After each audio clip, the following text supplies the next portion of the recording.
Welcome to the Risk Channels podcast, brought to you by ASC International, and I hope you enjoyed today's episode. Back out with another video. Welcome to the Risk Channels podcast. My name is Jeremy. And my name is Raphael. And today we got an interesting podcast topic for you guys today. We're going to talk about Millennials and Gen Z, where we've been, where we're at, and where we're going. So to start off, what's your opinion on Millennials versus Gen Z? Who's the better generation? Well, I'm biased because I'm a Gen Zer myself, and I would definitely say our generation.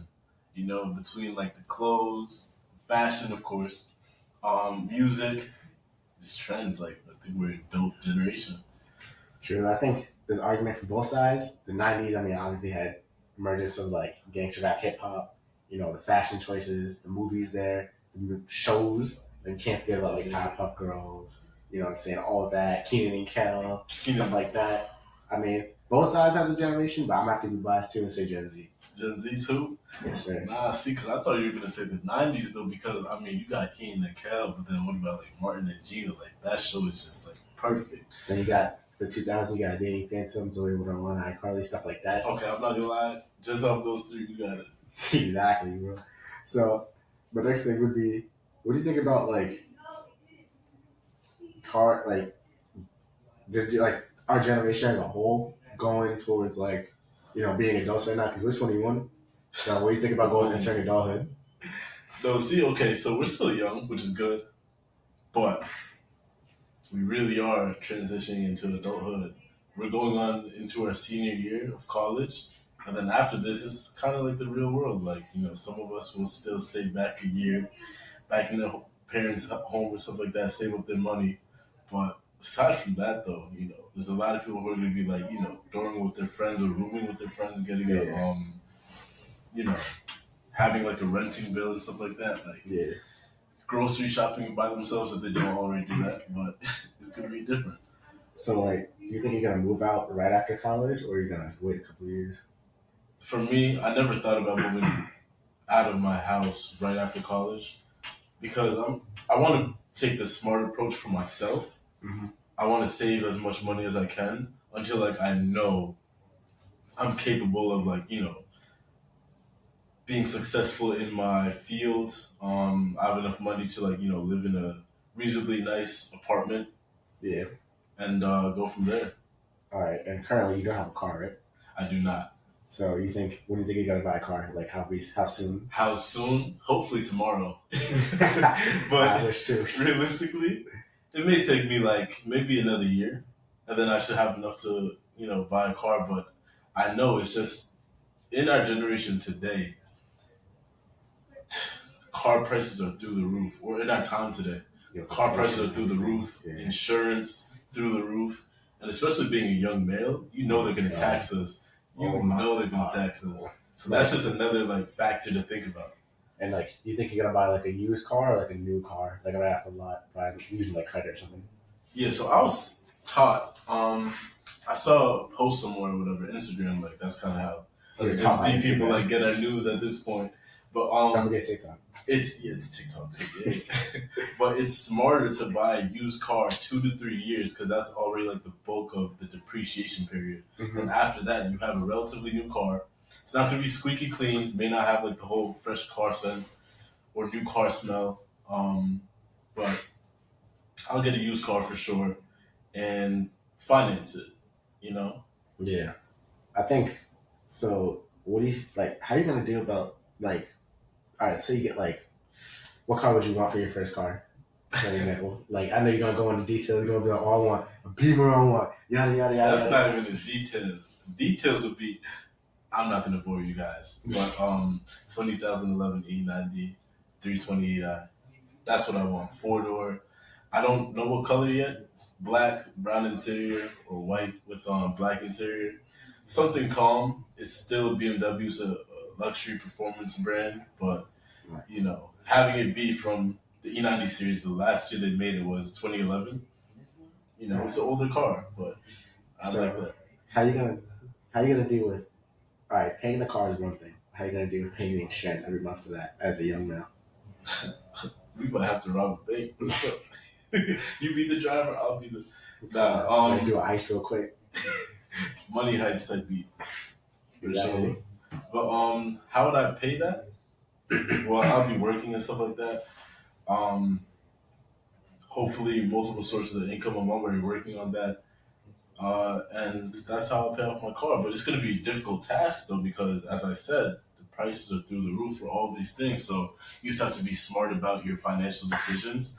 Don't spend where it's unnecessary and go from there. What do you think about that? I think that all right, right now, insurance for 21. Yeah, insurance is probably gonna be the highest around now. So I gotta think about that. And plus two, like I was thinking about moving out, like maybe not right after college, but like maybe like a year or two. So I gotta Yeah. factor in paying my own insurance, my own health insurance. No, actually not health insurance. I just got that. But I gotta pay rent or something. I gotta pay for groceries. I gotta pay all this stuff, and then to factor in, there's like, I mean, maybe I can take a defensive driving course, but that can't be like the only way I can lower my insurance. I mean, other places such as like, what's your opinion on like Tesla's credit score, insurance scoring on that? Like how it can bring your insurance rate up or down based on what score you get monthly, Based on your credit score? based on how you drive. So it's Oh, like a based credit on score for driving. based on how you drive? Like we talked about it in previous episodes, Yeah. but like, what's your opinion on it as a young man? I think it's very good. Those who have a heavy foot, those who like to drive fast and race and all those fun things, they will suffer from it. However, if you're smart and you just care about getting from point A to point B, I think you could definitely benefit from it. Be a safe driver, practice good Etiquette? road etiquette, Yeah.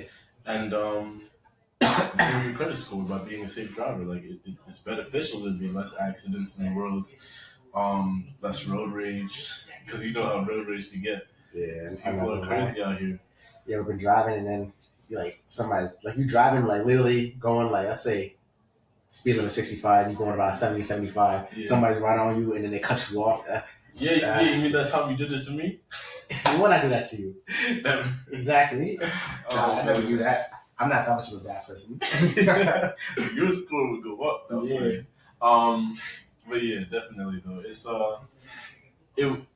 has its pros and cons like anything else, but it could definitely help you out if you're a safe driver. Yeah, I feel like it's a good in theory, but like you getting tracked and stuff like that. Like I don't want to be like, I don't like that. yeah, because like, all right, say there's like outliers such as like I'm late for something, or you know what I'm saying, I have to get somewhere fast and I have to speed a little bit, or I have to go faster than normal. They're gonna be like, oh, he went faster twice this month, cut him off, or raise the insurance. Like, I don't think I'm cool with that. Like, you're constantly getting washed by like your insurance carrier. Like, I don't think I fully agree with that, Yeah, but like in concept, it sounds nice. it does It sound sounds nice. good. Like, oh, I have the chance to bring down insurance, like my insurance rates by just following the rules, which like is easy, but like I don't want to be It's watched 24/7. You it's know? easy until it's not easy. Because Yeah. everyone, I don't care if you're a 90-year-old grandmother, she probably speed from time to time. You just don't know. Exactly. I mean, also But- too, like, how would you feel if you were in your own home? You know, what I'm saying, like you bought your home, it's yours in your name, and somebody had a camera in your house to watch you to see if you're doing the right things in your own house. That's not what it's like though. That's too personal. There's no What's camera the being difference set between up. that? It's basically that. I see where you're going with it, but it's not the same thing. Like, I feel like our generation is more willing to do something like that, more open to do like, especially like Gen Z and millennials, are more Yeah. open to new technology. But I feel like we need to take a step back and just think about the repercussions of letting these companies collect our data so willy nilly, just like free. Like, I don't think I'm Mhm. cool with like somebody just following me or tracking me everywhere I go. You know? Yeah. And you're right for that, for saying that, because we all have our right to our own privacy, especially in our own homes. Like that's very crazy. That obviously, like that's not the case. I hope no one has cameras in your house. Get your houses checked out. You don't want no cameras there. Yeah. But yeah, you just gotta be safe. Honestly, we'll cut this part. Yeah. We'll cut this part. But okay, transitioning now. where would you want to move, or would you be okay building a new home, or would you want to move into a move-in ready home? That's a good question. I mean, I feel like I want to. I would have like to have my own land. I don't know about building my own house when I don't know if I have the, first I don't know if I have the patience for that. I don't feel like dealing with all the legal implications like oh yeah you need a permit for this you need to get a contractor. I don't feel like doing all that busy work, that tedious work, and I feel like just if there's delays and everything, I don't want to be like oh yeah like I have to wait to get inside my house. Like I just rather just get something that looks nice that I like that already is kind of keen to my liking, see it on the market and buy it, and then call it a day and just use the rest of the money that I would spend on buying a house to buy some land. That's my opinion. I mean, what do you think about it? Buying your own land is definitely an investment piece, and it could definitely build generational wealth. But for me, I would like to buy into a move-in ready home rather than build a home myself because, like you said, it's just a lot of work that goes into it. It's just like wedding planning. Also, too, what are the implications of insurance? Like, say, in the midway building my house, and say I want to go to like Florida or something, and there's a hurricane, and then it blows the foundation right out the window, like right from the front door with like literally everything is like just blown out. Do they have to start over? Like, do I have to pay more insurance because they're like, oh, like you're more of a risk because your home is not structured yet, so you have Mm, to pay more versus like getting a home that's already established. It's like, oh yeah, this is the risk. This is the risk assessment of your home. Just pay these rates. You don't have to do anything else. Like, I don't want to deal with that, especially if I don't want to stay in New York or even in New York. If there's like a hurricane, snowstorm, or anything that's delaying the process or kind of messing up the process, yeah, like I don't want to like pay more than I have to for something. You know what I'm saying? yeah. Also, too, with our generation, Gen Z, millennials, we like to travel a lot. So we're not really buying any homes anymore. We're more so Like renting. traveling the Yeah. world, studying abroad and renting properties Yeah, rather I'd than say buying properties. we're a more free spirited generation. For sure. Like we're more likely not to stay at home for more than like 2 3 years, honestly, unless like let's say we have a family, then we need to When stay. you settle down in your Yeah, 30s, however old yeah. you Like are. once you're ready to settle down, essentially. But most likely, if we see like even at a job, like we're most likely to stay there for like a year. Same thing with a home. Like we're not like willing to stay somewhere for too long, which Yeah, is good in the sense that like we want to get the best, like bang for our buck, essentially. yeah. But like we're not like I guess loyal to anything really because like we're just gonna leave if it benefits us essentially. With that and jobs. But the cool thing about today is, I don't know how cool it is, but I mean, it's convenient for some. The fact that we can work online. Mm-hmm. Since COVID, we came up with the solution that everybody use Zoom. Everyone have their own software and network where you could sign on to whatever your company's organization or network is and just crank out your work seamlessly. Yeah, So you don't need to go in 5 days a week. It's not Monday through Friday anymore. It's more so like work from home, Monday, Monday, Wednesday, Friday Wednesday. in the office, Tuesday, Thursday at home. It's flexible. It's very flexible. So that's another reason why people have the luxury to move. Yeah, So you got to factor that in. yeah. That definitely helps in the sense that like, didn't you say your sister kind of has a job like that? She does, and Yeah. she's. I think they asked her to come in maybe 2 days a week if she can, but it's not mandatory. Yeah. It's really whenever she would like to or whenever she can. I would say like most weeks she would go in 1 to 2 days. It depends on what's going on, but it's like it's really that flexible. Like that's how the world is transitioning.